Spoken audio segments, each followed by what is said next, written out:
Dr. Jacobs Abe, thank you also to your team, Be Inspired Podcast Network. We are happy and privileged to be partners with you in this ministry as we seek to build healthy relationships and marriage. And so, friends from around the world, as Dr. Abe says, is it time to reset your marriage? Is it time to reset your relationship? Reset means to set again or to set differently. It can also mean to set anew, to do it all over again. But as we were thinking of the word reset, actually came to us from seeing reset on my phone. So reset. What does it want to be reset? See, most of us use all these computerized things, whether it's the handheld phones we have or laptops or personal computers. There's always some computers in something. So it's good. We can all think about reset. In computer or data transmission systems, a reset clears, this is what we found, a reset clears any pending errors or events and brings a system to normal condition or an initial state, usually in a controlled manner. You would think they were talking about a marriage that needs reset. So let me read it slowly again so we get it. A reset clears any pending errors or events and brings a system to normal condition or an initial state, usually in a controlled manner. Wouldn't we want our marriages to be like this? When things aren't going the way they should go, because that's what happened. My phone wasn't functioning well, said hit the reset, okay, reset. And things, yes, it cleared whatever it was, and then whatever had happened before was gone, and then, yes, it brought the phone to normal condition, to the way it should be before it got stuck. And, yep, in a controlled manner. I didn't have to bang it or anything. I just clicked the buttons, they worked, and I still have my phone. But you and I know that our partners, the human beings we live with, aren't that simple, right? They're not programmed like computers. Truth of the matter is that we the human beings are more complex than the computers that even run our lives today. But thinking of the explanation of reset in computer or data transmission systems, we can conclude that reset in a relationship is needed when things aren't going well, when the partners themselves aren't functioning in the relationship as they should. Marriage can be both exciting and challenging, enjoyable and problematic. This means that as partners, we have to review. That means to think through, assess, evaluate our relationship to know its true state. Not what we say or portray to others, but the reality that we know. I'll take that again. Reset in a marriage means, or a relationship if you like, it means the partners have to review. That is to think through, assess, or evaluate the relationship to know its true state. And not what they themselves say or portray to others, but the reality. In the words of the computer or data transmission system, what are the errors, the pending errors that need to be cleared? What are the events that need to be cleared so the marriage can come to a normal condition? its initial state, the enjoyable state that we began with, that we look forward to. And how can we do this in a manner that is controlled? So you see, it's not what either person positively confesses, but whether they really are happy with the way things are between them. Not by the smiles or laughter when they are with others, but whether they do smile and laugh when they are alone with each other. So here's the question. What is the state of your relationship? What is the state of your marriage? How is it going? How are you getting along with each other? Sometimes the unhappiness is psychological. You may be experiencing a disconnect between what you thought marriage should be. Most likely, you may be going through a deep-rooted sense of unfulfillment. This is not what I signed up for. This is not what I thought it should be. This is not what I expected. Sometimes there's a feeling that there isn't enough love, affection, trust, respect, or some other aspect of what you would call a satisfying connection with my partner. These are the days people talk about connection a lot. Other times, the stress is mental. Our minds feel weighed down by behaviors such as one partner not helping with chores or contributing little to the upkeep of the family.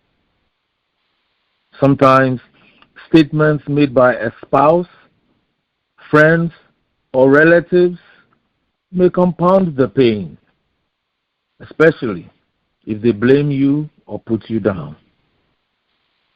Research conducted at the University of Madison, Wisconsin, here in the U.S., found that for some people, it gets to a point where they even face a difficulty in responding to positive stimuli. That is, they may become demotivated, so much so that they stop enjoying the things that they once really loved. You know, you might even be in their presence, you share a joke, and they might be looking at you. They've lost their sense of humor. Oh, this is the person who used to laugh so heartily, even joke themselves. Now they don't even laugh anymore. This is somebody who seemed to smile a lot, who was bubbly, when we went to functions. Now they go somewhere and they sit just by themselves. They're not chatting with anybody. Demotivated. No motivation to enjoy things they really once loved. It could even be food. It could even be doing things with a partner. Now, no. Children can also strain the marital relationship.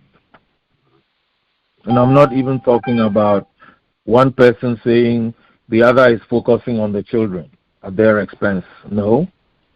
Research from the University of Denver, Colorado, in the U.S., found that for 90% of couples, 9 out of 10, 90%, 9 out of 10 couples, marital bliss, quotes, I'm quoting, marital bliss dives, that is, it goes down within a year after the birth of their first child. You would think that with the first child, they would both be happy. So what happens? I think because of our work, we can tell you that's the truth. Our own experience. First child comes, focus begins to shift. And the focus that begins to shift is not only the mother's focus. Sometimes it's the father who puts all the attention on the child and neglects the wife. But we often hear of the wife putting all the attention on the child and forgetting the husband.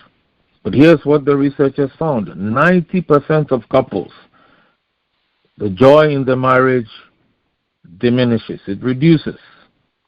According to, that's the quote, according to Scott Stanley, psychology professor at this University of Denver, what the study doesn't capture is the richer, longer-lasting contentment that comes from building a family. So this is to balance the equation, Birth of the first child, marital bliss might dive. Just think of it. Some of the things you could do easily. We get up, okay, let's travel, to such and such a place this weekend. Let's hang out with these people. Now, either one or both of you may not be inclined to go because there's baby. So you can understand that.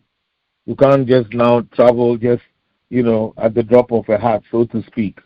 Your spouse comes and says, hey, I'm going to this conference this weekend. Can you get some time off so we go? You used to be able to do that. Now, child number one comes. It's not easy. But then, Dr. Stanley is saying there is a richer, long-standing contentment as you build the family together. And note, it's not one person building the family. Both are involved. So whatever the source of the unhappiness, you and your partner should not remain miserable in the relationship. If for nothing at all, God did not design marriage to make us miserable. And in over 30-something years of counseling, we haven't met anyone or any couple who said, we married to be miserable. If you are one like that, just tell us. We're not saying you have found misery in your marriage. We're saying your goal to marry was not to become miserable. Here's what Sylvia Smith, a writer who, like us, believes that every couple can transform their relationship into a happier, healthier one by taking, this is how she puts it, quote, purposeful and wholehearted action. This is what she says. Our actions must be purposeful. They must have a purpose. They must be wholehearted. It's not, well, let me try and see. No. We're all in or not. And she has shared these 6, what she calls the common signs of an unhappy marriage. The common signs of an unhappy marriage. First, you're always arguing. That's the first point. You're always arguing. While it's normal for healthy couples to argue every now and then, it shouldn't be a regular part of your daily life. Studies show that consistent arguing can have a negative effect on one's psychological well-being, especially when you consider what the argument is about. If you find yourself or yourselves arguing about any and everything, it's time for reset. Something ain't right. We're not saying you not argue. Vivian and I argue. But it's not every day. It's not all the time. If you're finding yourselves arguing on any and every, where should we eat? One says restaurant A, no, we shouldn't go there. If you find yourself constantly and consistently opposing what your partner brings up, ideas they bring up, time for reset. So that's one. Secondly, you feel lonely. Yes, married but lonely. That sounds like a topic we should do sometime. Married but lonely. One of the many benefits of getting married, right from the book of Genesis chapter 2, verse 18, God himself said, it is not good that the man should be alone. I will make him a helper suitable for him. Genesis chapter 2, verse 18. That's what God himself said. So primary reason for marriage is companionship. We want to be together. That's why we decide, I'm taking her from everybody else to make her my wife. I'm taking him from everywhere else to make, taking him from everyone else to make him my husband. It's to be together. But then, where is the benefit? If the person you chose from among everyone else can't even be your best friend, you can't share with them. And it shouldn't be something, marriage shouldn't be something that makes you feel lonely. If it does, chances are You are in an unhappy marriage. Time for reset. How about this one? Your sex life is non-existent. I repeat, your sex life is non-existent. Not too long ago, we were discussing with some other counselors that this is it's a phenomenon that is increasing in American life. We can't speak for other countries, but this is what researchers are finding, that more and more marriages are becoming sexless. They are there, the people are there, no sex, or very little. One of the biggest predictors of an unhappy marriage is, this is how Sylvia Smith puts it, is an invisible sex life. That's interesting. Is your sex life visible or is invisible? Of course, raising children, working full-time, sometimes even working opposite shifts. He's morning, she's afternoon, that can get in the way of making love. But studies also show that sexual history has a big impact on marital happiness. But many find that their sex life will suffer when there is marital discord. Either you desire to be with your partner and they're not really bothering, they're not giving you the time, or you may be losing interest, or you have completely lost interest in being intimate with your spouse. If so, it is likely that you no longer feel a deep emotional intimacy in your marriage, and a deeper cause is the issue. What we're saying here is that if you have completely lost interest, then it's more than just being in an unhappy marriage. There's much more to it. The next point is money is always on your mind. What rules your mind says a lot about what drives you in life. What rules your mind is what drives you in life. One study reveals that couples in a low-income marriage are more likely to be hurt by mental health issues or other stressful life events than couples from a higher socioeconomic level.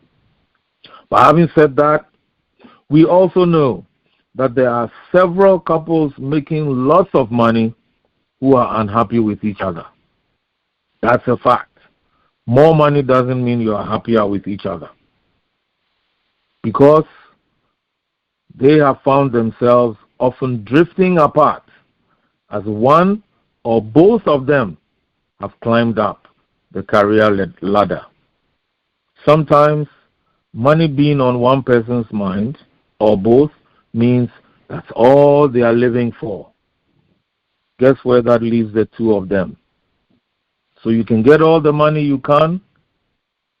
Where's your partner in all of that? Next point, you don't like being alone together. This is one, maybe we've said it before, that we have an ongoing unscientific research. When we go into a gathering, it can be church, it can be a party, as a couple arrives, we watch them. We even watch where they sit and then how they begin to relate to each other. You can begin to get vibes as to how close these people are. Whether they're there together, to check the register that they came, or whether they're there to enjoy themselves together and with others, or whether they are there to enjoy with other people, not necessarily with the one they came with. When you and your spouse are alone together, does it feel romantic or it feels awkward? Some couples can't sit to chat together. Once a therapist that was treating Vivian asked this, "What do you people talk about? You seem to be talking all the time." And we said, "Yeah, why not?" She said, I can't talk to my husband for more than how many minutes? For more than 5 minutes. We're wondering, what are you talking about? She said, no. What will we talk about? I said, there's a lot to talk about in this world. She just thought we were crazy, but we still talk a lot with each other. Do you love being alone with your partner? Your one and only that you told everybody about? Maybe just over a year ago or less? Or you constantly find yourself inviting other people or even planning solo outings just so you can have someone else to talk to? You're more comfortable talking with other people than with your spouse? Something ain't going well. Time for reset. How about this one? Giant red flag coming. You are talking to someone else. Ooh. It's a giant red flag of marital unhappiness. If you have kept in touch with an ex, or maybe reopened, the relationship with an ex, or are pursuing a quote-unquote friendship with someone you are attracted to, somebody, you're just talking to, yes, you may be trying to fill the place your spouse occupies in your heart with someone else. And you know I am speaking the truth. Because you can't wait sometimes to talk to that person. Remember the time you were doing that with your spouse too? Time for reset. So there are two more we would like to share. Often we don't think about it. But our bodies, human bodies, can tell us when something is not going well. So, in this case, your body begins to act abnormally. There are physical and emotional symptoms that we need to take seriously. For example, persistently feeling sad, empty, pessimistic. You'll become a Mr. or Miss No, Mrs. No. Hopeless. Things will never, be better. Sometimes there's uncontrollable panic. You begin to get panic attacks. You're just there and you think, you get all these attacks. Restlessness. You can't seem to relax. You're irritable. Somebody says hi and you're already on edge. Somebody says, your dress looks good, and you're wondering, you might, instead of accepting the compliment, why are you saying that? It sounds even annoying to you. It can even be your spouse. That's a sign something is not going well. Watch out also for fatigue, sluggishness, low energy, changes in appetite, weight. You losing weight? For some people, it's putting on weight. Sleep patterns. How well are you sleeping? It even annoys you to see your partner next to you asleep when you can't sleep, especially when you feel they're the cause of your being unable to sleep. Some experience muscular cramps. There might be, abdominal issues, gastrointestinal issues, without any clear cause. Some have stomach pains, all kinds of strange things happening in the body. There's some who feel sudden palpitations, muscle tensions, racing hearts. All these things happening frequently could also be indicative of anxiety. Note that these are not medical diagnoses we're sharing with you. These are observations. And your doctor is best suited to confirm what exactly is happening to you. So our point is, don't dismiss these signals from your body, or say you pray them away or meditate them away. Get to the root causes. You might be saving your own life and giving your relationship a chance to succeed. The very relationship that is causing you the problem. Then, this other point, you often think you should have married someone else. Has it happened to you? I think I made a mistake. We meet people who say that, and then they work on the relationship, and then they realize, okay, yeah, they married the right person.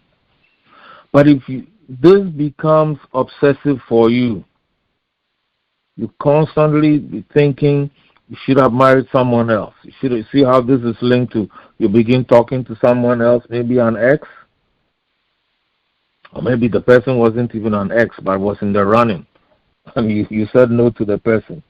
Now you're thinking that's the person I should have married. The problem is that kind of thinking can lead you to reopen past relationships. It can also cause you to check out mentally from your marriage. For some people, they may resign ourselves to the misery of what they are experiencing. So this is my cross. This is my lot. Easter just passed. Jesus carried the cross. For others, they may simply give up any attempt to repair their relationship. They drown in a sea of hopelessness. Let's get back to what we learned from computer and data transmission about reset. It clears any pending errors. We love the way it's put. Any pending errors or events, and brings a system to normal condition or an initial state, usually in a controlled manner. Initial state can be the original. That's why there's factory reset. So the first step, when we want to reset our marriages, you want to reset a relationship, the first step is to acknowledge that the state of your relationship or marriage needs to improve. It can't continue the way it is. Some people have become experts at pretending that all is well, even though they may be suffering a lot inside. And that dissonance can lead to psychosomatic diseases or even an emotional breakdown. And friends, truth of the matter is, when that happens, we will all hear. We will all get to know. The very people you're hiding all that you're going through from, when you break down, when that relationship breaks down, they're all going to hear. So what are you really protecting? And for those who think their marriage is good, remember, if there is good, it means there can be better. And where things are better, maybe than this time last year or 2 years ago during COVID, they can improve to become best or great. So we want to share some important questions to help you determine the true state of your marriage, because we all have to do this. I use a laptop, and occasionally I get a message. And you have a laptop, it comes on, sometimes even your phone, and it says, click to update. Click to update. So here are some questions to help us update our relationship. Sometimes, sometimes it says, run a scan. I have one message that comes that says, optimize the performance of your laptop. Optimize the performance. raise it to the best it can. And I click it because I want my laptop to give me best performance. Why would I not take time to optimize the performance of my relationship with my wife so I get the best? She gets the best too. So, first question, how is your relationship now compared with when you started? Might be good if you take some notes from here. These questions are great. As we read through them, we pull them from different sources, to help. So grab something to write them down. How is your relationship now compared with when you started? Second, do you feel you receive the love you expect? Do you feel that you receive the love you expect? See, before marriage, we have expectations. So what happened? You getting the love you expected? Like my colleagues at work will say, if not, why not? Third, do you experience the respect, trust, joy, and happiness that you desire? The respect, trust, joy, and happiness that you desire? 4, what is the source of your unhappiness? What is the source of your unhappiness? Sometimes you know, sometimes you don't. So, if you don't know, you don't know. But it's good to ask the question, what is the source? Is it me? Is it my partner? Is it the kids? What is the source? 5, do you feel that your children have taken priority over you in your spouse's mind and actions? Do you feel that your children have taken priority over you in your spouse's mind and actions? Next question. What is the state of your emotional and physical intimacy with your partner?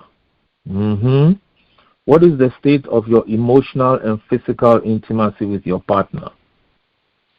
Some people, they have physical intimacy, but emotionally they're not really there.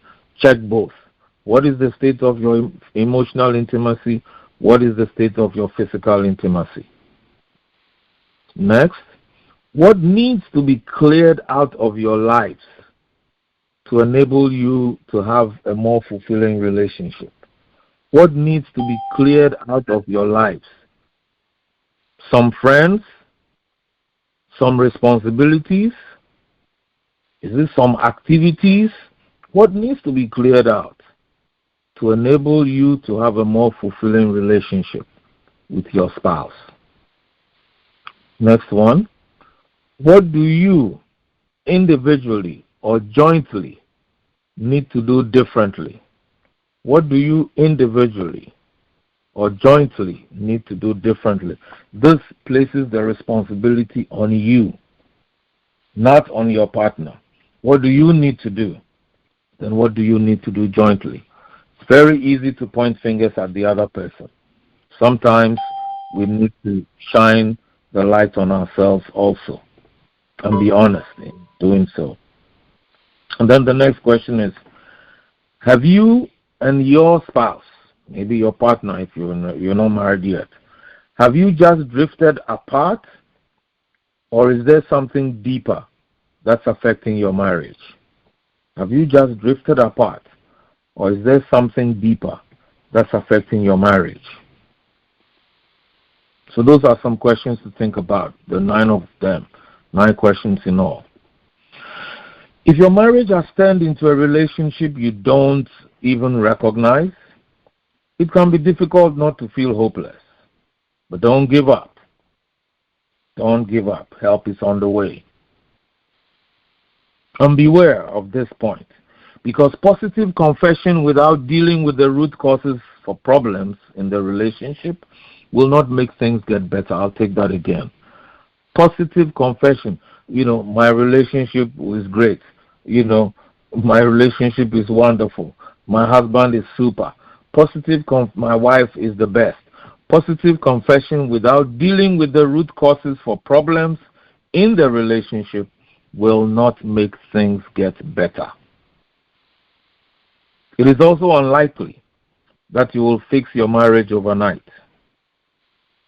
But there are some steps that you, and this is you plural, that you plural can take to start healing today.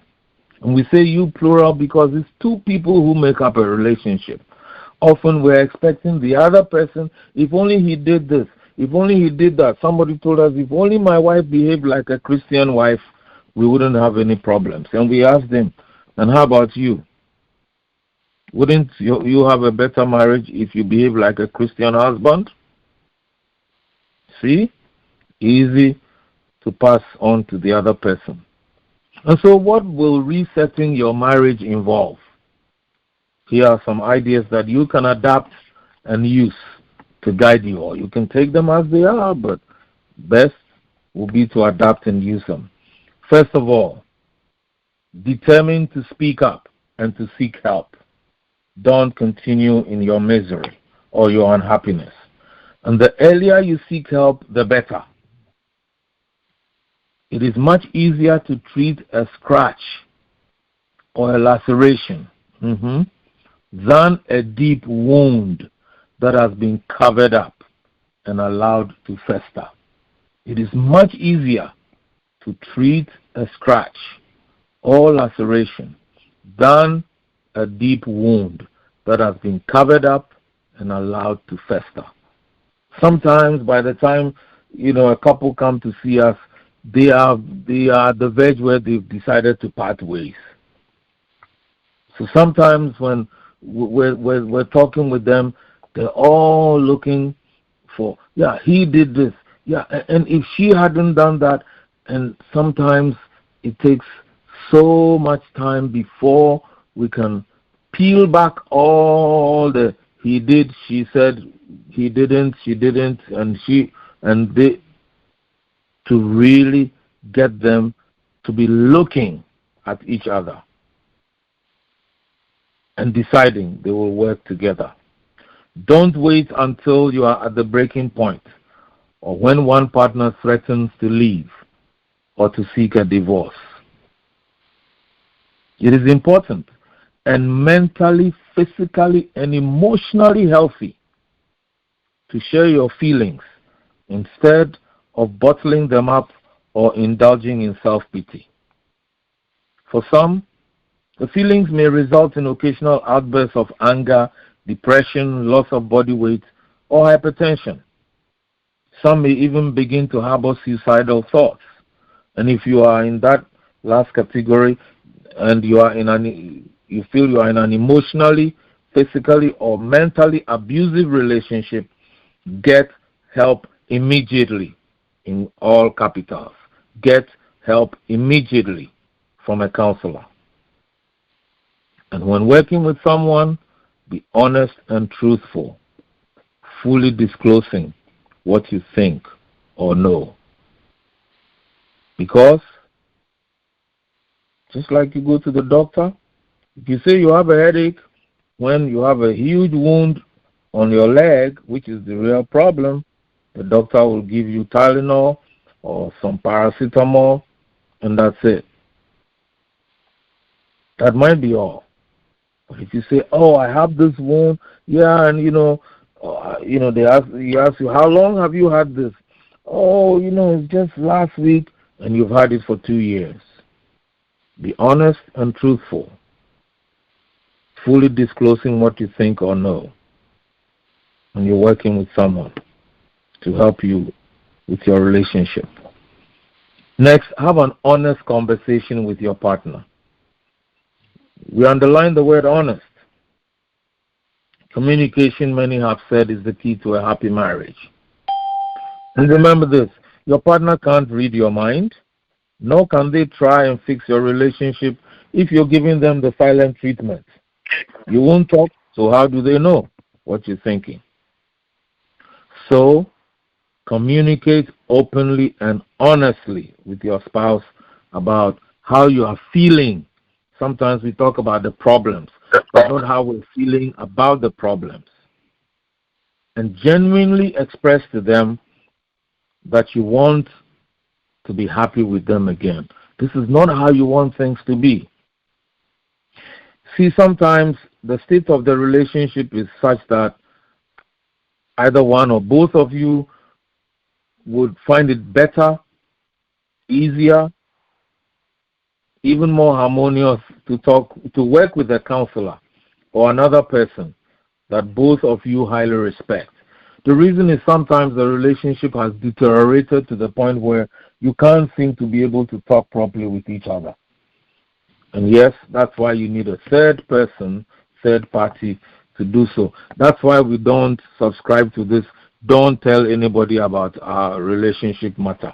You will be killing yourselves, not only one person. Both of you will be actively killing the relationship.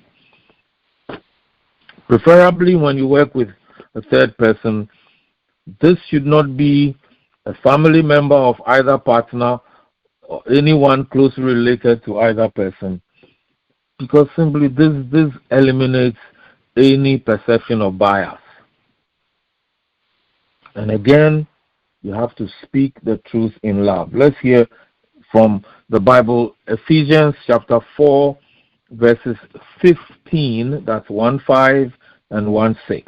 Ephesians chapter 4, verses 15 and 16. We'll see how it's very important.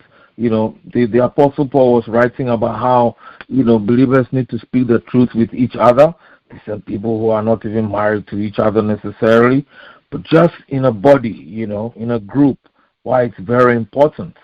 And the verse 16 is especially helpful because it talks about how the whole body will grow together. So let's hear Ephesians 4, 15 and 16.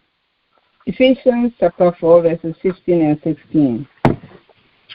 And this is from the New Living Translation. Instead, we will speak the truth in love, growing in every way more and more like Christ, who is the head of his body, the church. He makes the whole body fit together perfectly, as each part does its own special work. It helps the other parts grow, so that the whole body is healthy and growing and full of love. Amen. Amen. So we each have to work, and in doing so, we help the whole body. If you think husband and wife are one, seeing them as one body, he's doing his part, she's doing her part, they will grow together in a healthier way. The next thing is to commit yourself to work together as a team. You see, think as a team. It's very easy to point fingers. I mean, think as a team, not commit, but think as a team. You see, if we, as a couple, you don't think together as a team, you're more likely to be pointing fingers at each other. When the you and the I gives way to we, and the me gives way to us in solving the problems, it makes it easier. I'm not saying it will be easy. I said it makes it easier. It increases, okay, so let me rephrase. It increases the chances of the two people being able to work better to improve their relationship. You see each other as true partners, not enemies.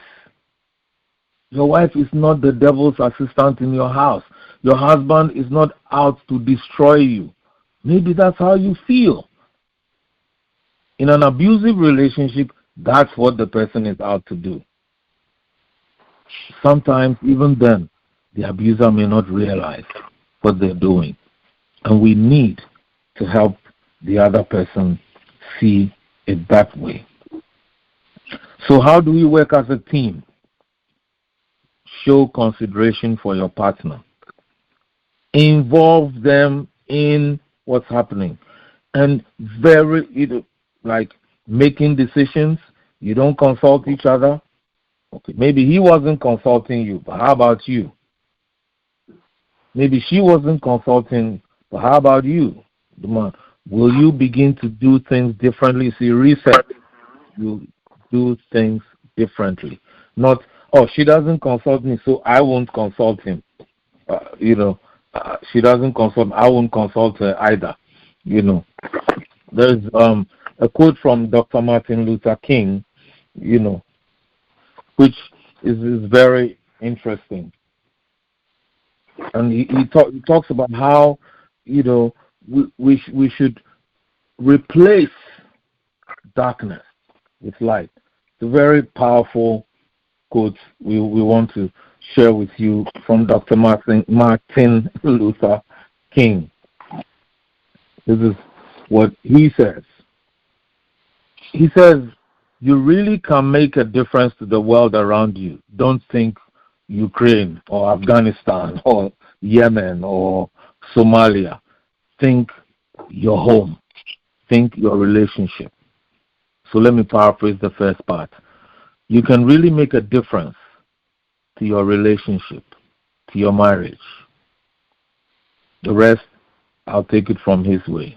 Quote, your life in Christ can shine like light in the spiritual darkness in the world around you. Dr. Martin Luther King puts it this way. Darkness cannot drive out darkness. Only light can do that.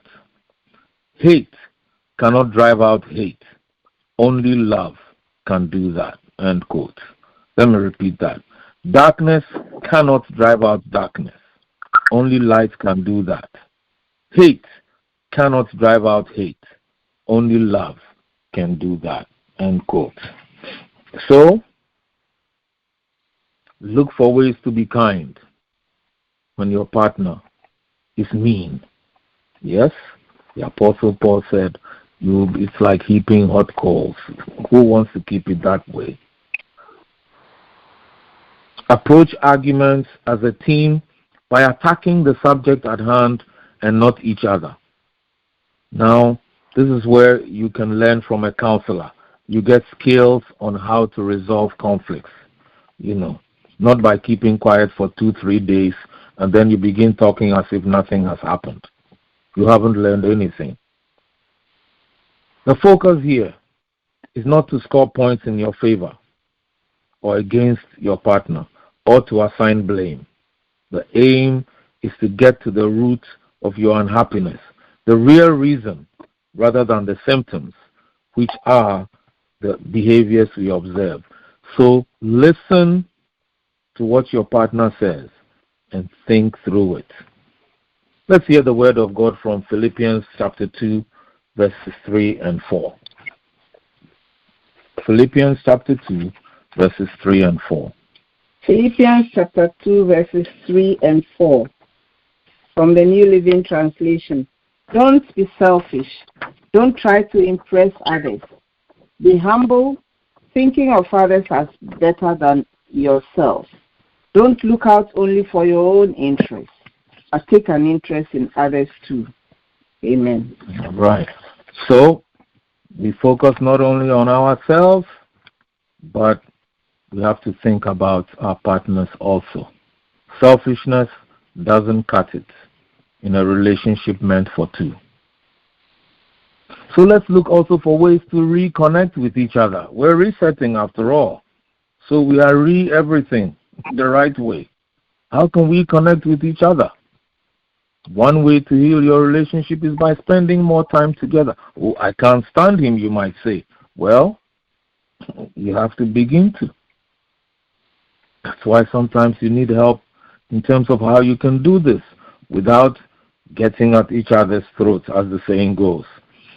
There are those who say we shouldn't stop dating each other. We like to have couples think back to when they began. How was it like? You couldn't wait to see each other. You would text each other, call each other, out of the blue, not for anything, not that you needed anything to be picked up for you, no. But just to hear the person's voice. Why don't you do that.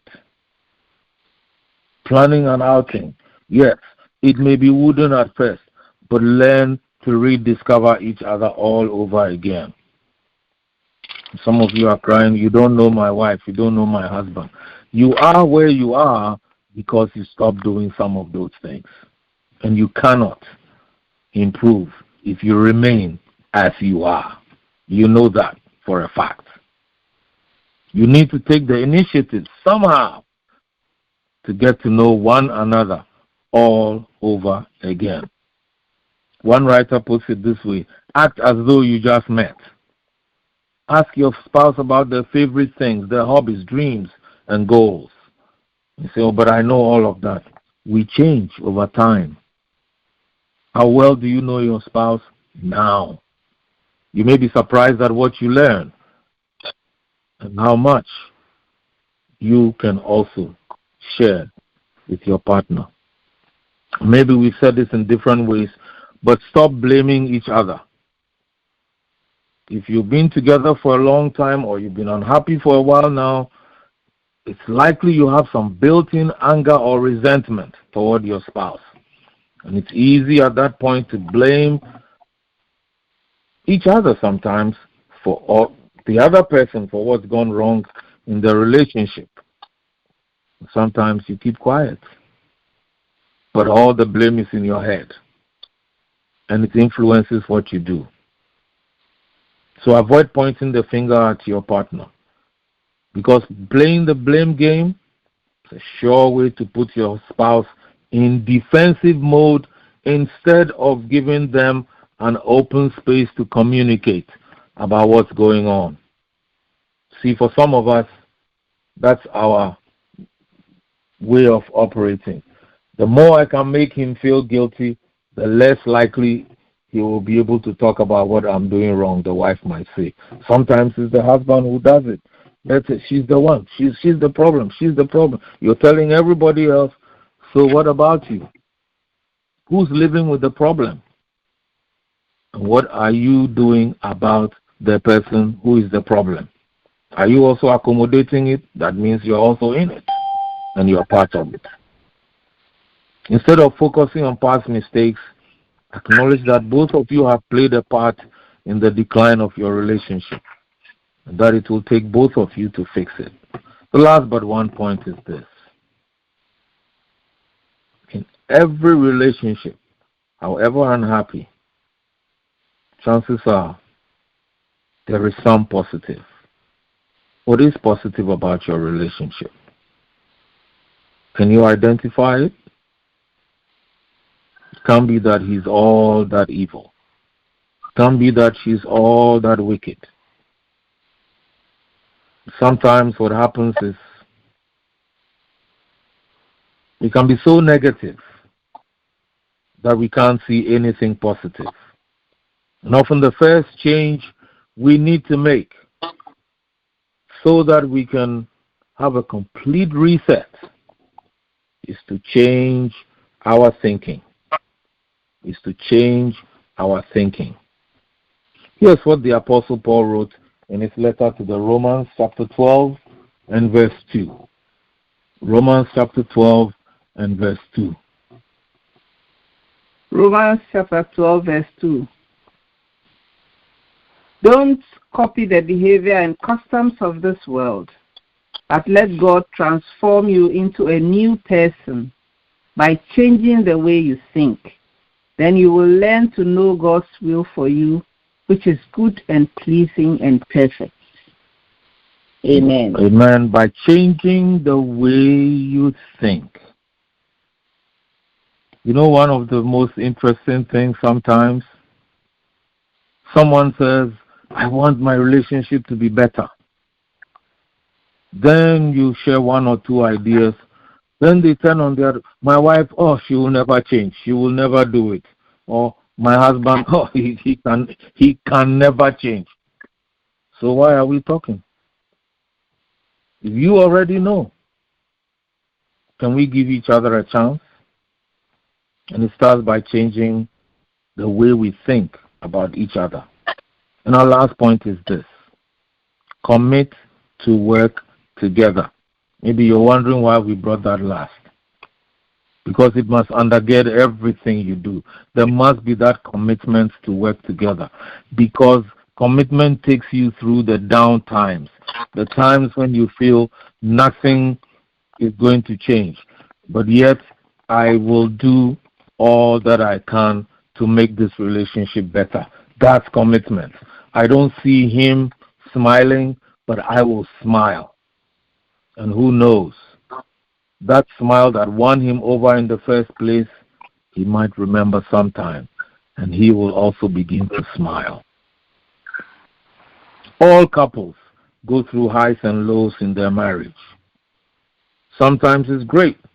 Sometimes you will be wondering, why did I even marry this person in the first place? But if you truly want to be with your spouse, the sign, yes, the sign says, stay the course. And I'm not talking about abusive marriages. The sign says, stay the course. Research reveals that couples who work through the tough years in their marriage end up happier for it. The study sheds light on findings from 10,000 parents. 10,000. The research results reveal that 70% of couples who were unhappy after the birth of their first child, of those 70%, 68% reported being extreme happy to extremely happy 10 years later. So, you have to do the work. You just have to do the work. We have to do the work. A marriage can be an amazing experience. Sometimes up, sometimes down. Many couples, I think I can even say all couples, will go through some period of unhappiness. But that is no reason to give up on working to change and improve your relationship. As we said a few moments ago, perhaps the most important step you can take is to change your mindset and make it more positive about your spouse, your partner. And remember, your perspective on a matter, on some issue, may not be the only correct or viable one. Don't look only to your own interest, but to the interest of your partner, of your spouse as well. Is it time to reset your marriage? Perhaps all of us need to hit the reset button and clear any pending errors or events and bring the system of our marriage to normal condition, maybe even the initial state, but to do so in a controlled manner, in a manner that strengthens both of us and makes us even more excited than when we first began. May that be your portion and our portion also, to the glory of God. Amen. Thank you. Over to you, Dr. Jacob Sabe.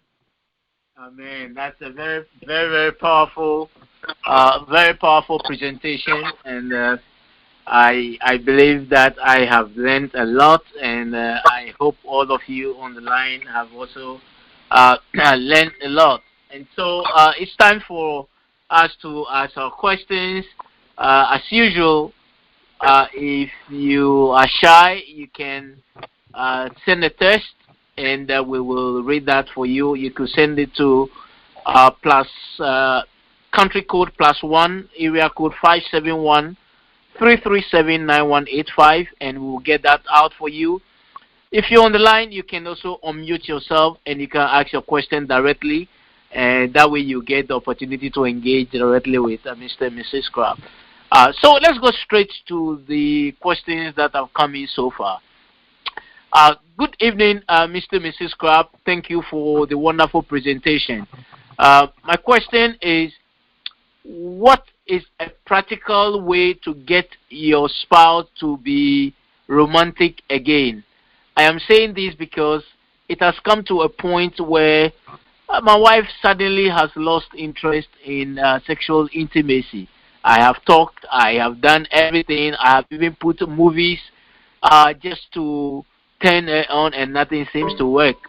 She only engages when she wants to. Is it selfishness, or does it come with aging? Thank you. Thank you very much. It's difficult to give a direct answer, to something this specific. But as we said in our presentation, yes, you said you've talked with her, and talking with. I don't know what you mean exactly by talking with, because in talking you can simply express your side, but you need also to hear from her why she's lost interest. You see, sometimes the approach to discussing the issue can actually put off the person when all she might be hearing, and I don't know your specific case, so I'm just giving a generalized answer. Because if the person is only hearing complaints, or let's use a nicer word, the concern of the partner, that's all they're hearing. And they might be saying in their minds, but you're not asking about mine. So that might be another way of looking at it if you haven't done so already. If you've done that also, this is an area where a third person might help. Talking with a counselor might help.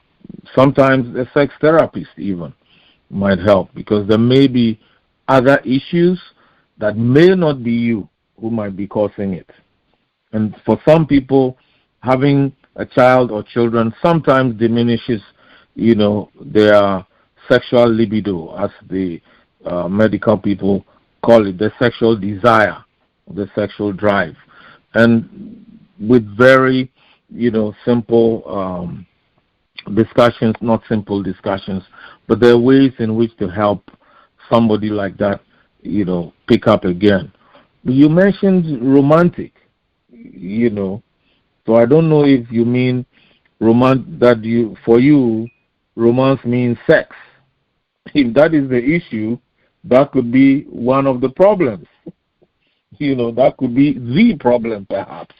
Because romance is not equal to sex. Sex is not equal to romance. So maybe you should be asking your wife, what makes you feel romantic? Maybe it could be a wife whose husband seems to have lost interest. You need to ask them to, And we often hear women say, oh, the men are not romantic. Women too who are not romantic at all. So this is something to talk about. A very good help, final point, a very good help is reading through Dr. Gary Chapman's 5 Love Languages, the 5 Love Languages. That's the title. You can easily get one from Amazon, and you just going through, you would know each other's love language, and then you begin to practice some of the ideas he shares. That would help you. Sometimes it helps, both parties to feel more connected to each other, more loved all over again. Thank you. Thank you very much. Thank you very much, Uncle Richard, for that response. This question is similar to the one that was asked, so I'll just go ahead and it says that it's a good evening. My question is that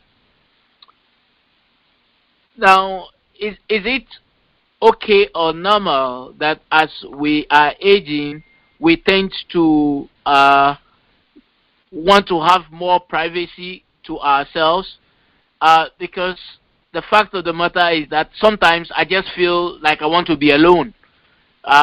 Nothing against my wife or nothing. I just feel like want to be alone, and she doesn't understand. When I'm quiet and I don't want to talk, she feels there's something wrong.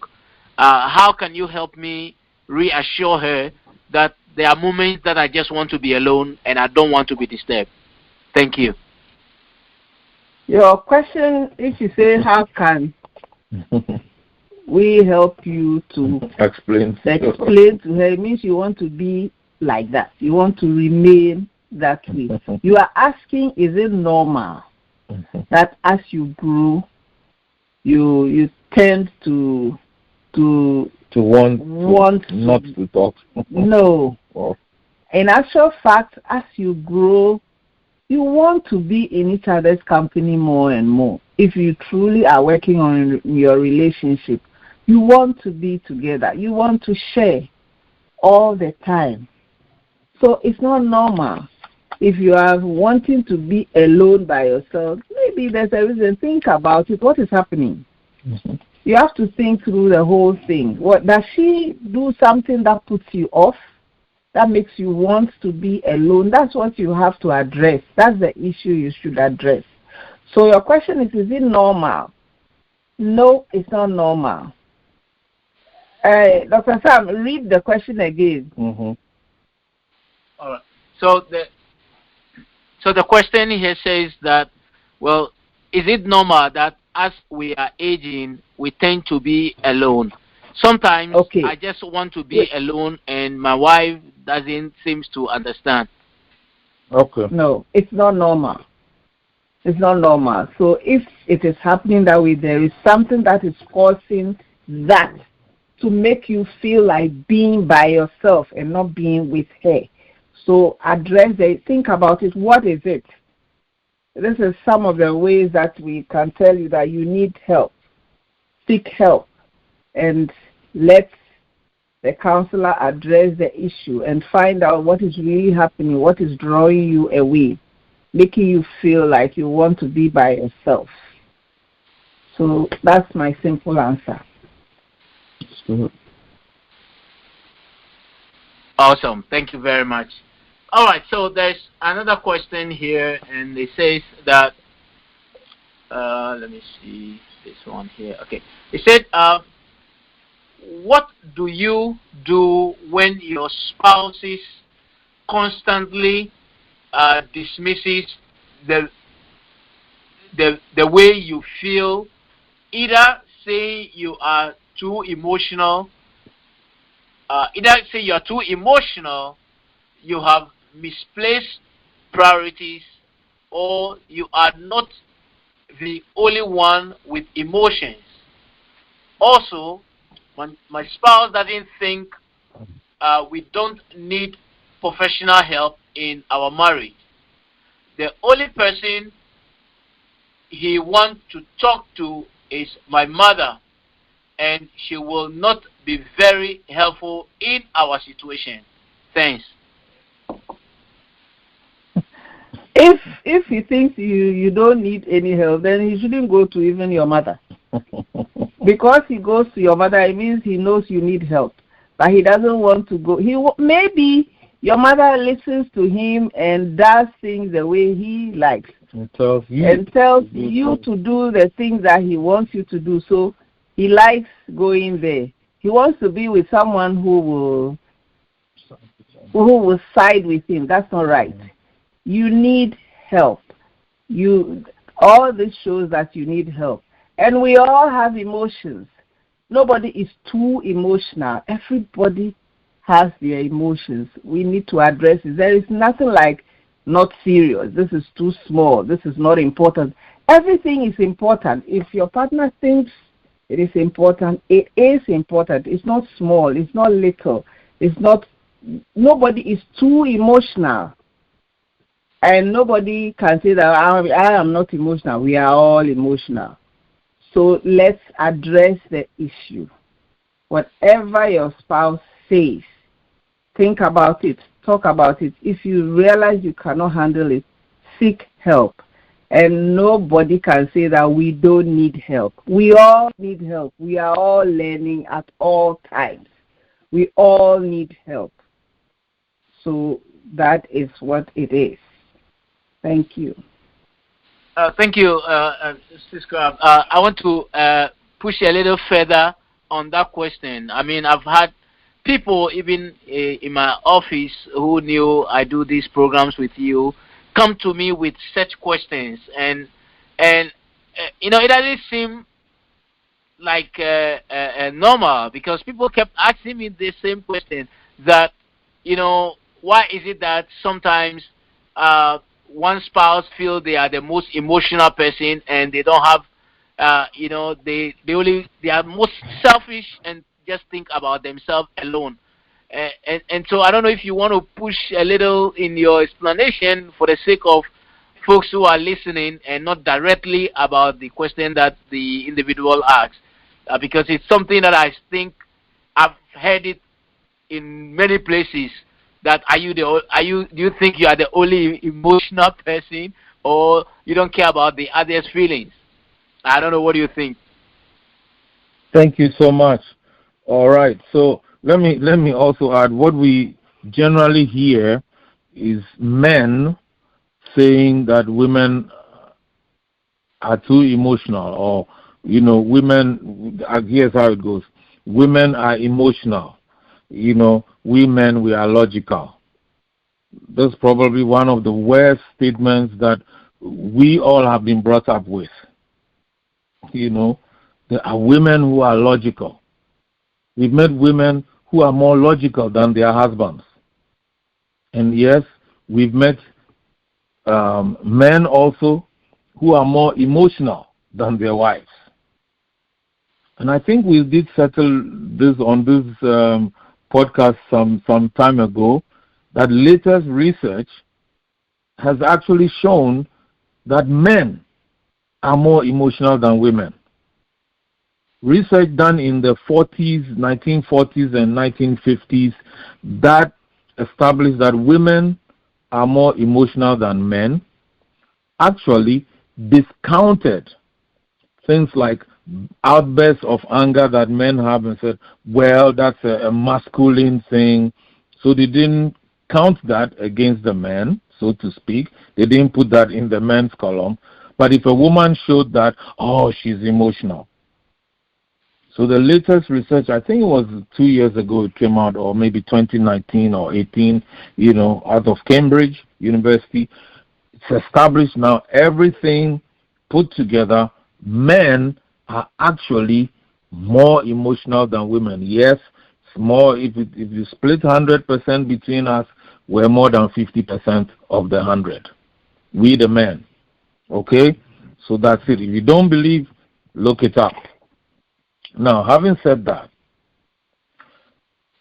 we should also caution all of us that when anyone puts a label on another person, what you're doing really is preventing the person from being fully themselves. And especially in a conflict situation, when you are disagreeing on something, to label somebody as insensitive, you are this, you are too emotional, you don't care about. The moment you begin doing that, what you are actually doing is you are short-circuiting. You are actually cutting off proper communication. So let's put off the name calling. Name calling is not only insulting somebody. If you say, you're always like this, always, see? So even when they're different, how are you going to see it? You never. So even when they do it, will you notice? Because in your mind, do you see why we have to renew our minds? That's where the change begins. Reset means we clear our minds. Okay, from now, let's see how this relationship is going to be like. And so let's stop labeling, he's too emotional, she's too emotional, and, her priorities, or, she's not being rational, and I am the one who thinks logically. No, let's stop all this. We're putting our minds together. Whether I just closed my eyes and a thought came, or whether you sat with the best professors of the land and got your information, it's my idea. And it's your idea. In fact, even yours is some other people's idea that you are saying is yours. So which is original? If we begin thinking like this, we will do much better with each other. And so when we discuss issues, and especially when we are in disagreement with each other, every one of us needs to learn how to pause and listen to what my spouse is saying. What is my partner saying?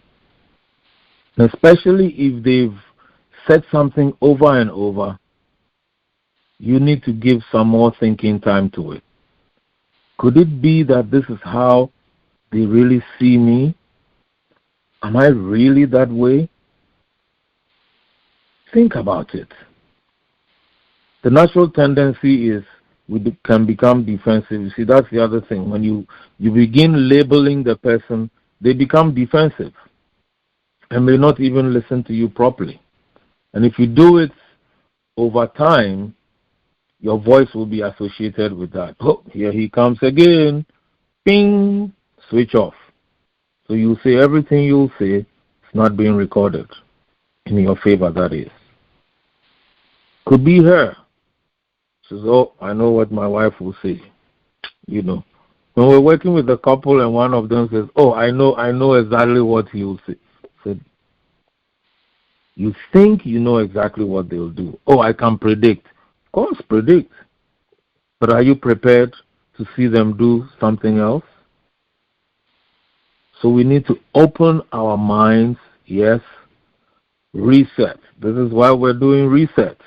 Reset our minds. And see how our spouse or a partner will behave differently. Often, it is the first step to even encouraging the other person to be different.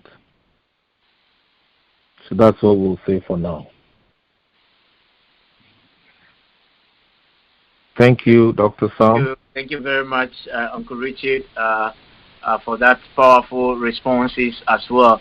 At the same time, like I said, if you have questions, you are welcome to send it to us, and we will read that on your behalf. You are also welcome to unmute yourself and ask the question directly, and Mr. and Mrs. Crabbe will gladly answer that for you. So here is another question. Hello. Most of our misunderstandings stem from differences in our approach to parenting. It then becomes an exchange between the couple and all goes haywire. How does one handle such a situation? Thanks. We'll start from what's the real issue here. So let's say you're deciding what preschool your child should go to. The real issue is that you want your child to go to preschool. The rest of all that you are fighting about is preference. And when it gets there, okay, that's when let's all present our case, so to speak. Okay, preschool A, what are the pros, what are the advantages, benefits, what are the potential negatives? Preschool B, the same. Sometimes we don't discuss things like that. And what we discuss are our likes and dislikes, which may or may not be rational. That's why we also say, what's the real issue? Sometimes we feel that, we've been brought up differently. We come from different backgrounds. We come from even different cultures. We think about things differently. But the interesting thing is that we all think what we have is the best. That's the beginning of the whole problem. In Proverbs chapter 16, verse 2, Proverbs chapter 16 verse 2 says, people may be pure in their own eyes, but the Lord examines their motives. The problem we have is that everything looks pure in our eyes for us. The way I have been brought up, I think is the best. So that is how I want to bring up my children. And my husband may be brought up differently and also think that his is best. That is where we clash. But we can talk with each other.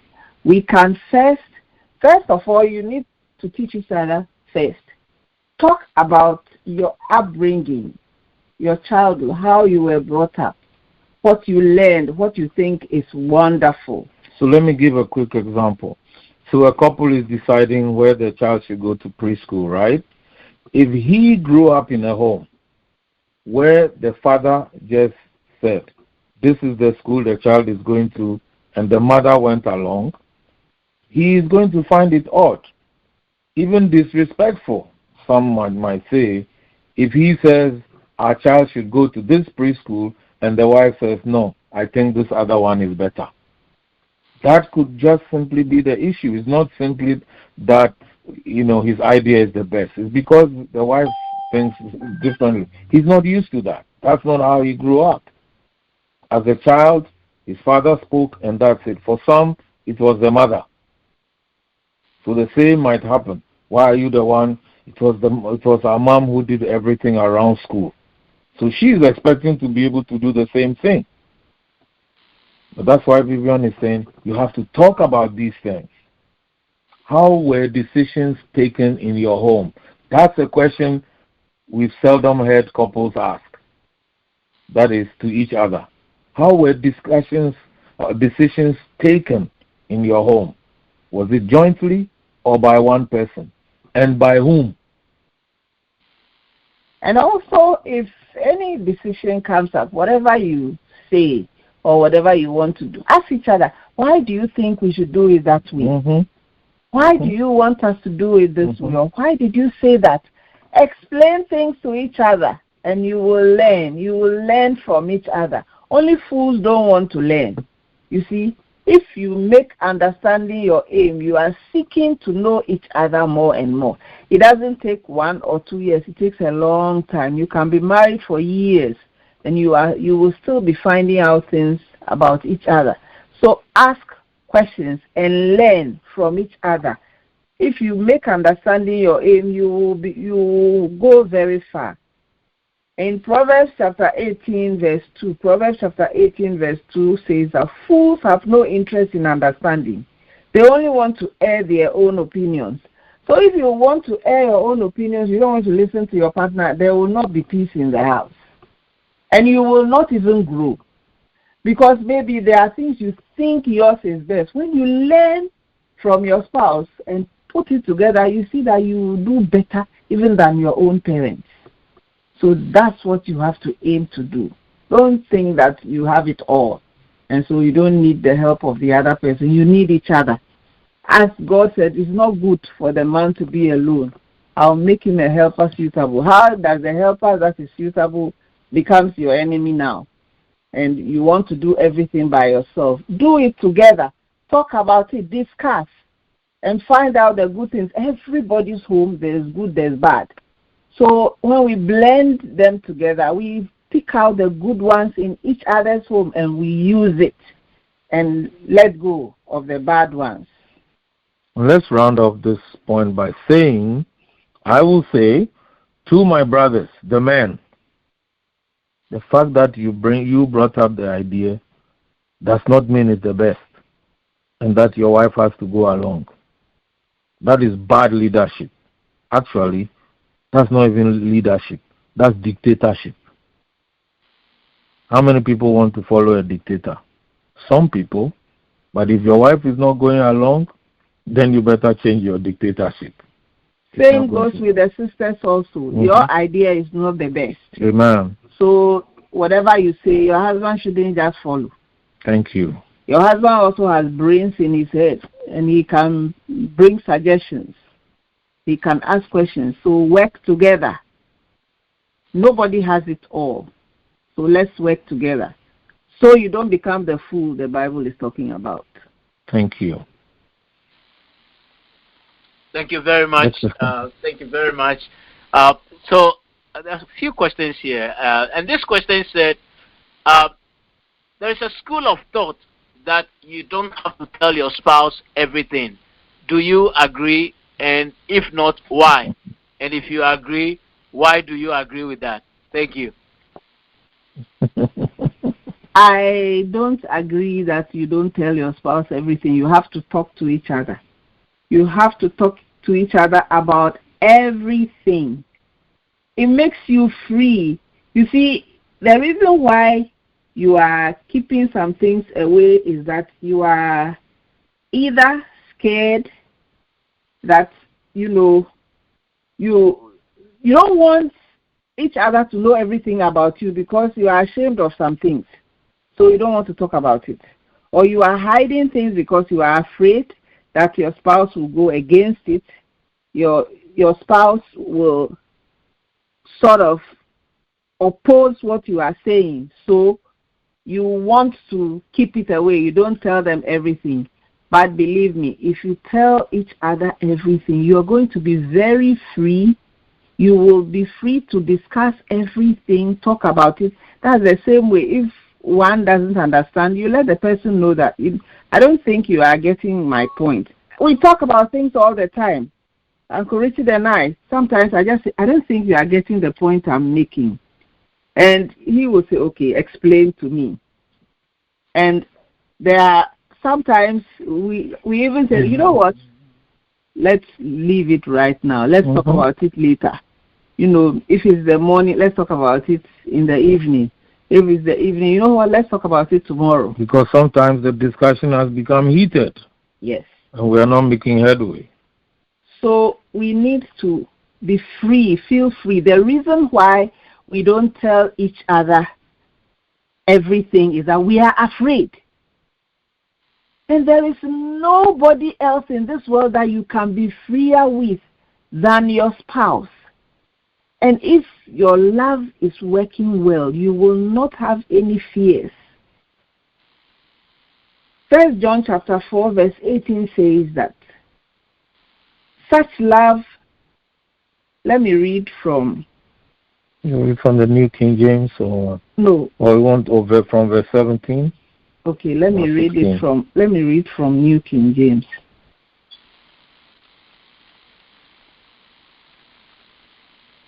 So, well, the point she's making, she's looking up the Bible reference, but the point here is that we can be afraid of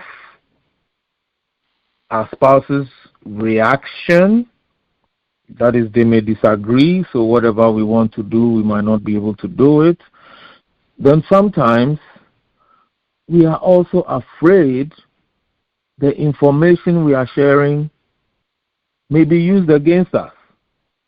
It's still the fear.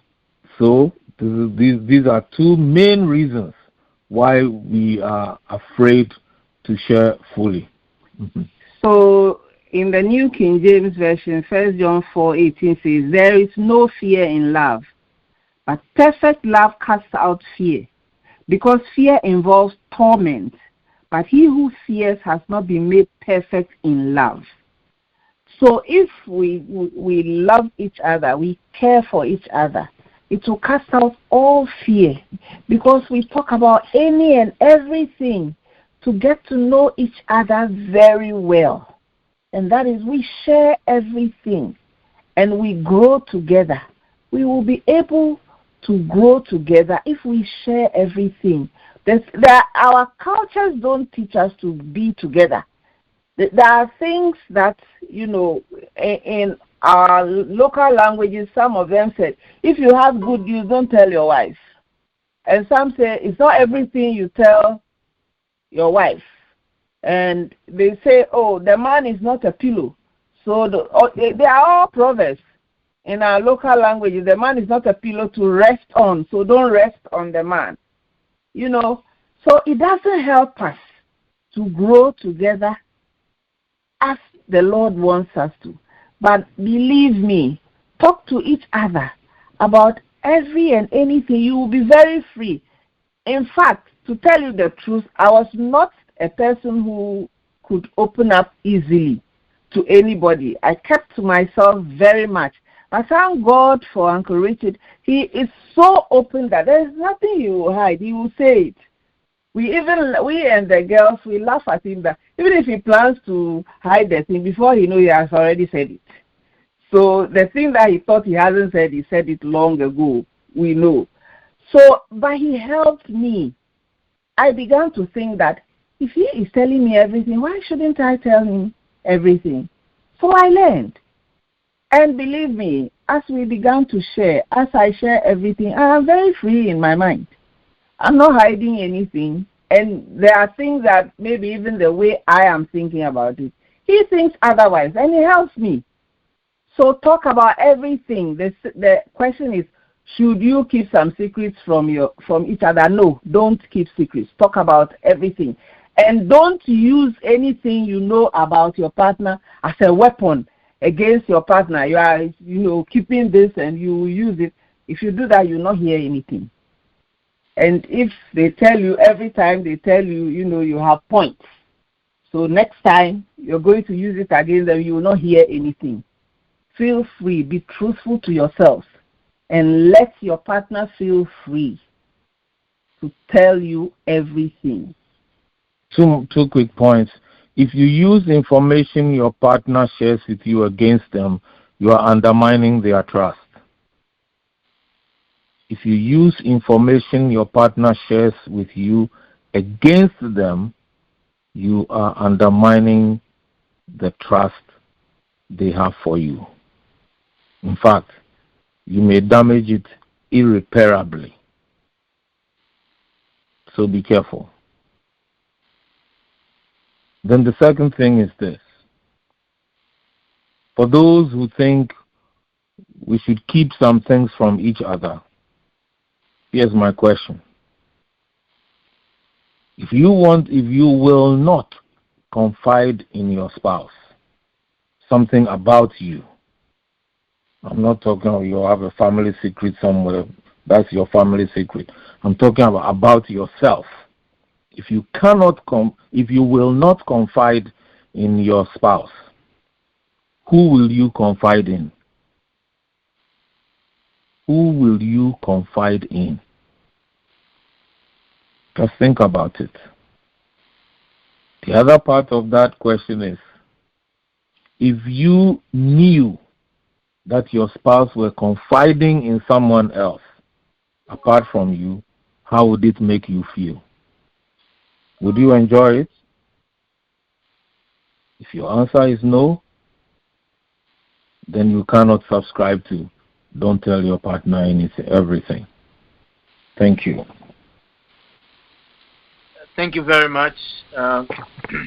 Another question here is, what do you do when your spouse tells you he has done everything he needs to do to make the marriage work?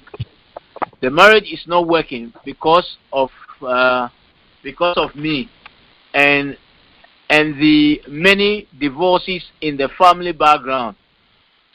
He says it's up to me to make the marriage work. He has done his part. How do you handle such a situation, Uncle Richard? Get help quick. That's the short answer.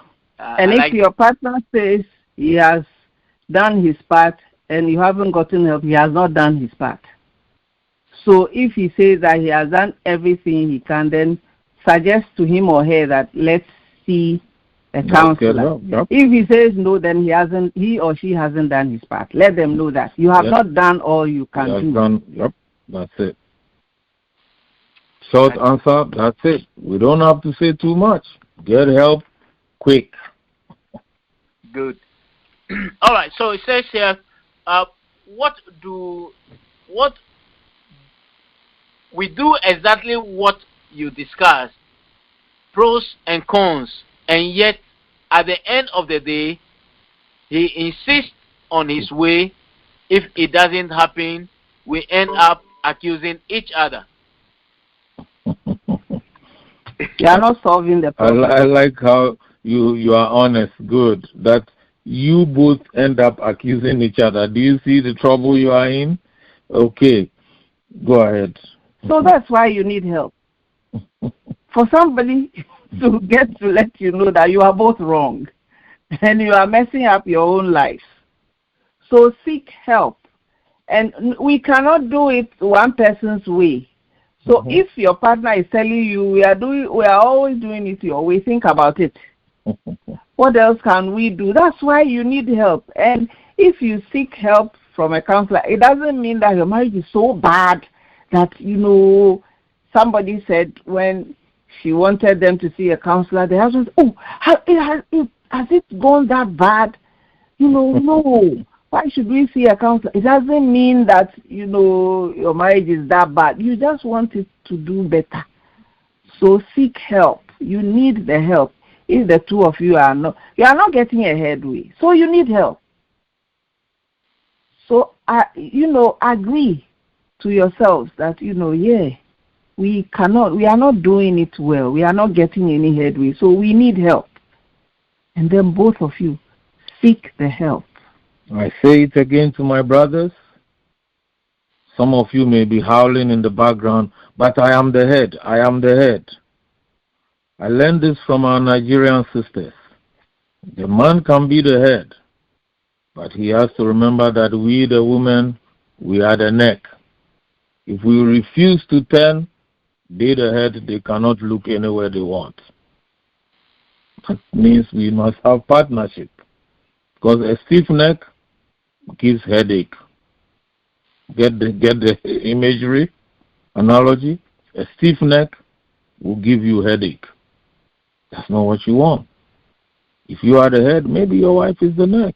And you need to go along together. And being head does not mean you have to, or your word must prevail in every decision. No. Just think of the leaders you know. Some of the best leaders, they seek ideas from other people. In fact, it's other people's ideas they carry out. Yet everybody hails them as the best leaders. Even the people whose ideas they sought to use. Because they make those people feel valued. If your spouse is not feeling valued, no. You're not doing your job. And gentlemen, if God says the wife will be a helper, how will you get the help if you are not listening to them? If you know everything, then you don't need a wife. Maybe some of you are saying, that's true. But if they were not in your life too, you'll be miserable. So the real goal here is learn how to live with your wife. 1 Peter 3:7 says, we the men. I think you should let us read that. From the Bible, 1 Peter chapter 3, verse 7. I like to read that to my brothers. Because there is a consequence for us not doing what is right with our wives. 1 Peter chapter 3, verse 7. She's just getting that for us. 1 Peter chapter 3, verse 7 says, husbands, likewise, dwell with them with understanding, giving honor to the wife, as to the weaker vessel, and as being heirs together of the grace of life, that your prayers may not be hindered. There you have it. It's a warning to us, the men. Maybe the reason why things aren't going well is we're not being considerate to our wives, so our prayers are being hindered. Your wife is not the enemy. You could be your own enemy just by how you're treating your wife. Thank you. Thank you very much, Uncle Richard. Another question here says that good evening, Mr. and Mrs. Crabbe. Thank you for the content. So rich. I'm so blessed. My question to both of you is, in an event where your spouse have told you, don't ever tell me anything that is likely to make me upset, because if you make me upset, I won't forgive you. And earlier on, somebody asked a question whether we should share everything with our spouses, and you both said you recommend we do. But here is the case: your spouse has already pre-warned you. Isn't it digging your own graveyard by going to say something that will upset the person, even though you want to be honest? First of all, I don't know what kind of statement that is. I'm not Jesus. I'm not God. How do I know what will upset you? How on earth am I going to know what will upset you in the first place? You need that person seriously needs help. Anybody who thinks that way, first of all, your partner is not God to know what upsets you and what doesn't upset you. So if we are going to talk, we are going to talk. And why is it upsetting you? Why will something your wife or your husband tells you, why should it upset you so much? If you love someone, you want to share everything. And we are continuing to say that. Every normal human being who wants to be a real normal human being will listen to his or her spouse and work things out. If something you said, why will I tell you something about myself and you are upset? And how would the question is, how would I even know it's going to upset you? We work together. If it is not good, if you think that, this thing about you is not good, then we work. You help me to work and get it out, that I will not be that way anymore. And you need to know. You need to know each other. In fact, if you don't know each other, if you are living with each other and you don't want to know everything about each other, it's very dangerous. It is very, very dangerous to be in a house, in the same room with someone, and you don't know the person totally. You are in trouble yourself.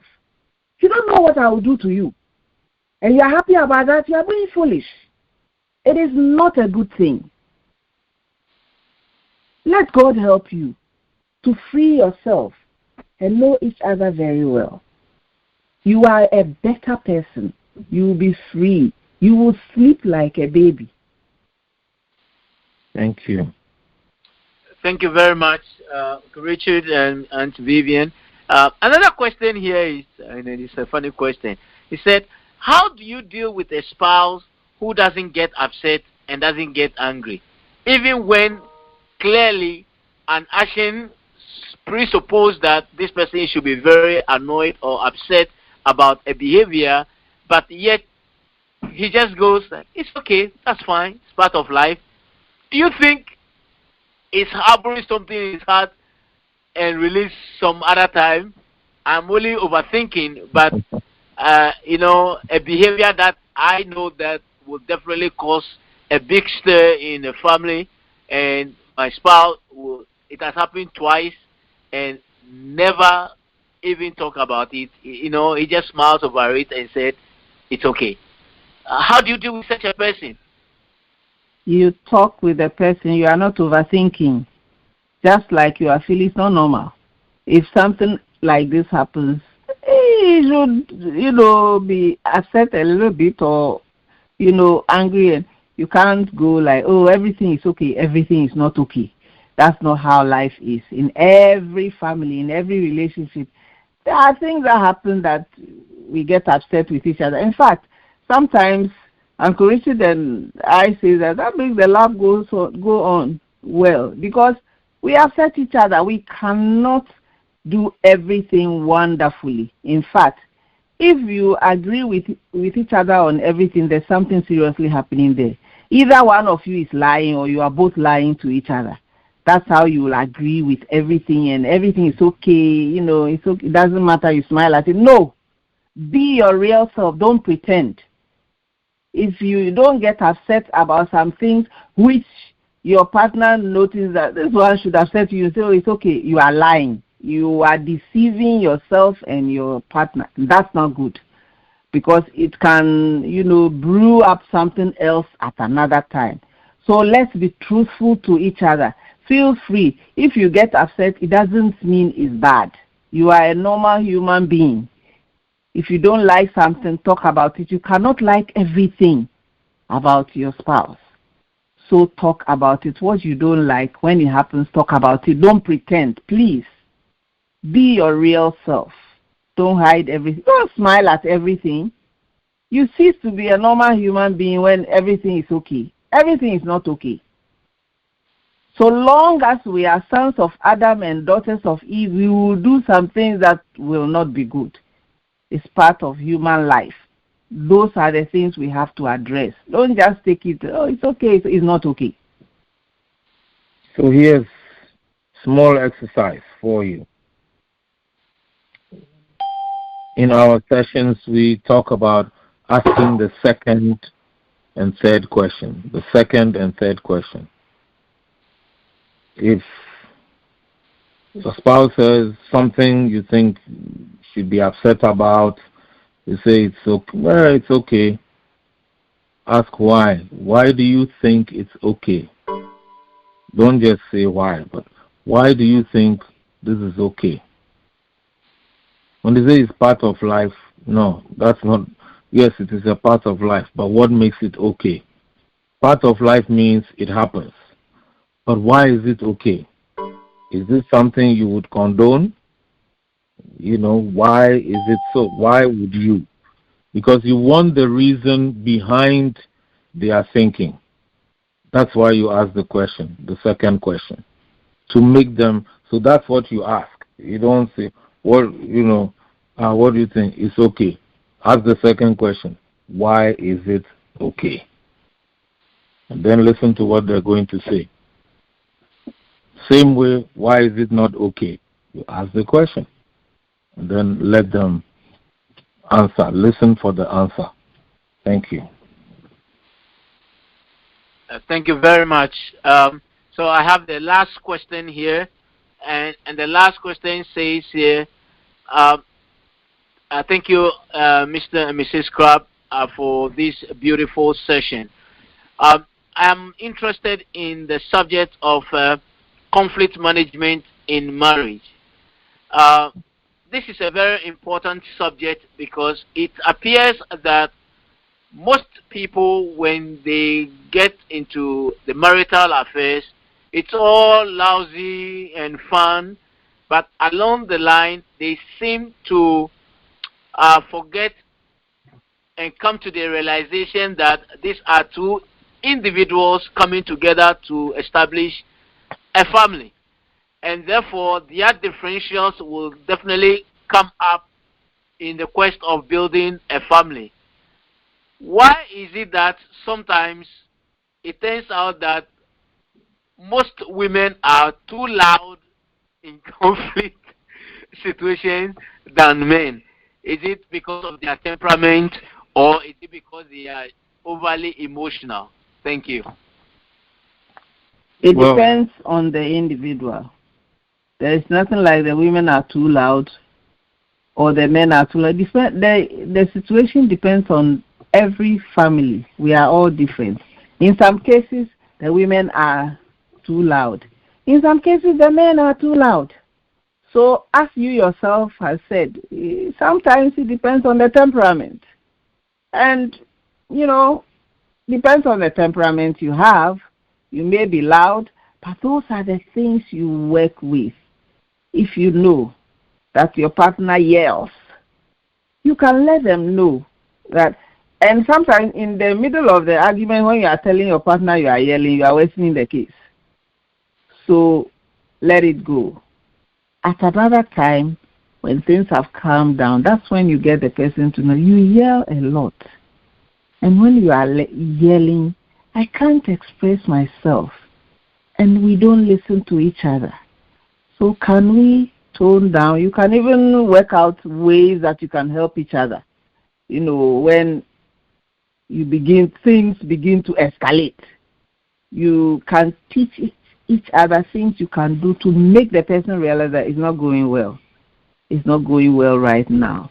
So it is not because women are louder or men are louder. We can both be loud. We can both do the same things. What we need is to realize that Marriage comes with a lot of things. We are two different people coming together. We need to understand each other. We need to listen to each other. We need to work together if we want to be happy, if we want to enjoy our marriage. And it comes with all kinds of things. So we need to be able to resolve our conflicts. We need to resolve the issues. If something is not going right, let's talk about it. Let's discuss and listen to each other. We need each other. We need to know. So that is what I have to say. Thank you very much. I was just listening to the description. Too loud. That's perception. That's exactly the thing. What is too loud for somebody might be normal for the other person. But Vivian has put it perfectly. When there's no conflict is when you need to bring up the issue. And this is when we ask the why question, because we open up for discussion. Why is it that when we're discussing something or we are in disagreement, you speak so loudly? The person might say, I don't. Say, well, maybe you don't think of it that way, but it's really loud. See, at that time, you're not having a conflict yet, although this discussion might lead to a conflict. Be on the lookout. But what you're doing is letting the other person know. Where we often fail is we say, you are yelling, or don't talk to me like that. What do you mean I shouldn't talk to you? Because what the person hears is that you're trying to avoid the issue. And so many of us know the proverb, actions speak louder than words. We learned from a German friend that there is a German variation. And it goes like this. Your actions are speaking so loudly, I can't hear what you are saying. Sometimes that's what happens. Our actions speak so loudly, we really can't hear what. The other person can't hear what we're saying. And we all need to be aware of that. Are my actions in sync with my words, or my actions are overshadowing my words? Thank you. Alrighty. So that was the last question for us, and so I'll hand over back to you, Mr. Crabbe, to wrap it up for us. All right. So, thank you all for listening to us. We've been discussing, is it time to reset your marriage? And we took a lead from computer or data transmission systems, which says a reset clears any pending errors or events and brings a system to normal condition or an initial state, usually in a controlled manner. Marriage can be both exciting and challenging. It means the partners have to constantly, occasionally, review, that is to think through, assess, and evaluate their relationships. Just the same thing our laptops and phones do to us.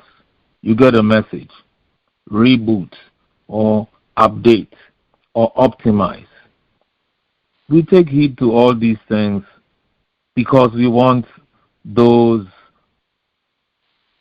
objects, we want those appliances to give off their best. Our human relationships are even more important. So maybe it's time for you to reset your marriage and restore it to a condition where it can operate optimally, the best. Thank you, and have a great month until we meet again, third Sunday in June. God bless you. May He make your relationship, your marriage, as the case might be, one that you will enjoy for many, many years. Thank you and goodbye. And thank you to Dr. Sam and his team at Be Inspired Podcast Network. We appreciate all you do for us. God bless you for your efforts as well. Bye for now.